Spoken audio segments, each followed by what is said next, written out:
Vatican. I'm Raymond Arroyo, joined by my co-host, Father Richard John Newhouse, and we are very pleased to be joined in this little bit of time by Father Robert Sirico, the president of the Acton Institute, and certainly a regular on this program.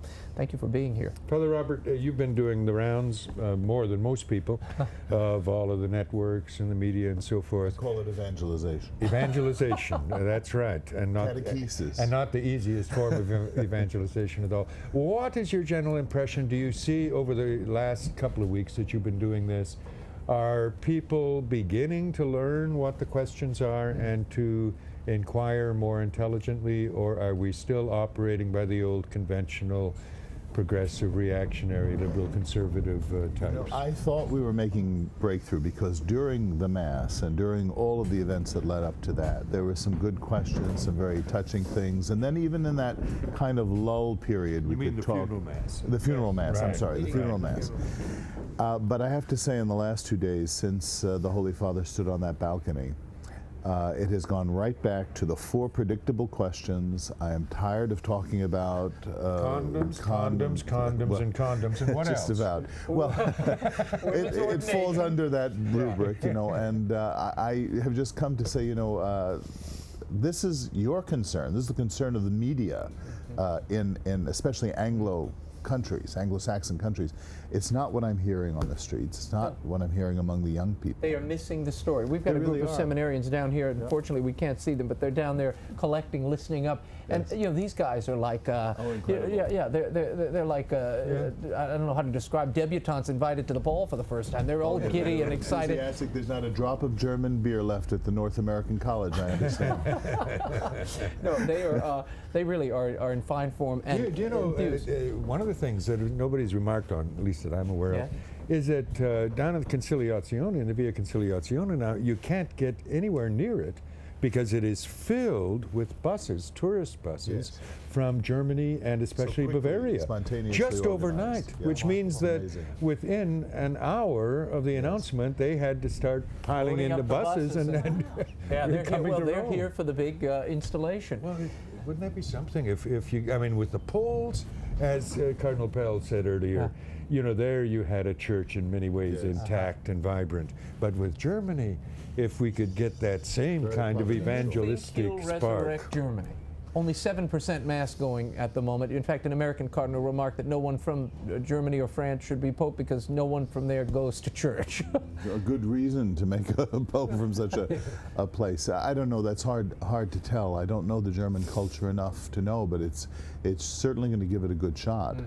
What is your feeling about how Pope Benedict will continue the John Paul II approach to economic questions and free market questions? Which is a particular interest to the Acton Institute. No, it is, and I've gone back over some things that he's written, and it's remarkable how much continuity there is between John Paul II and Pope Benedict. Remember that in large part this man's ideas were formed as a result of seeing the demonstrations in the 60s on the streets. He was revolted by the use of violence.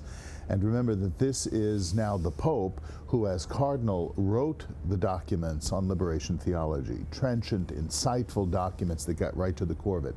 I have to say that he's not quite as interested in economics as John Paul was, but even John Paul himself was not that interested in economics qua economics. He was always interested in the acting person, and then that dimension of the acting person that touches on economics.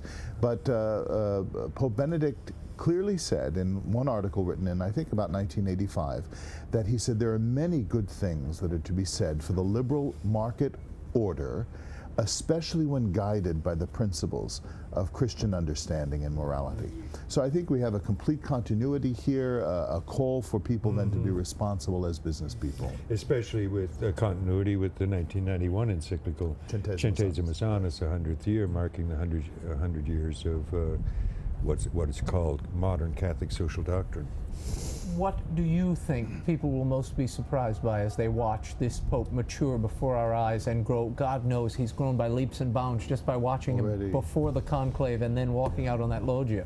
I think we have to get over the expectation that he's going to be kissing babies and all of the John Paul. Peter's with the hands out.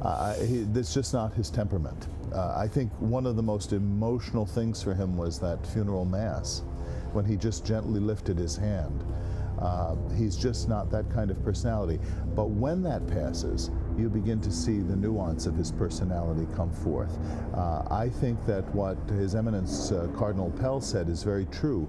Remember, we're kind of professionals in this, right? I mean, we knew who Cardinal Ratzinger was, we've read his books, we've watched him, we've met him, etc., etc. Most of the world hasn't. Their stereotype of him is exactly the stereotype that the media has given and is now working overtime to give of God's Rottweiler, as you said earlier. Then they see this gentle man, soft-spoken, humble, obviously a man of prayer. I think, you know, a little goes a long way. Yeah, no, I think that's right. No, I think it'll be a gentle touch, and the world will become accustomed to it, and I think it will endear, he will become endearing to many people and draw many eyes. Young people. And people just have to keep an eye out for that kind of self-effacing manner and that very, very engaging, wry little smile. Almost impish. Which, yeah, I wouldn't go so far as impish, but rye. Let's settle for rye. We'll settle on rye, the wordsmith, ever the wordsmith. A good German rye. Not that kind of rye, Father, come on. Father Sirico, we thank you so much for being here. I want to put a little plug in for all three of our websites here. Acton.org has a wonderful selection of tidbits of Cardinal Ratzinger's writings before he was Pope Benedict. Some of my appearances on the BBC and CNN, etc., etc. Well, that'll be fun. Or you can go to firstthings.com has Father Richard's entire voluminous, now magisterial diary of this whole Roman experience from the time of the death of John Paul II, clear Soon to through. Be published by Penguin, no doubt. Yeah, you betcha. With photos. That's right, and he'll get it out before my book gets here. And EWTN.com has an entire collection of the writings of John Paul II, clear on through Benedict XVI.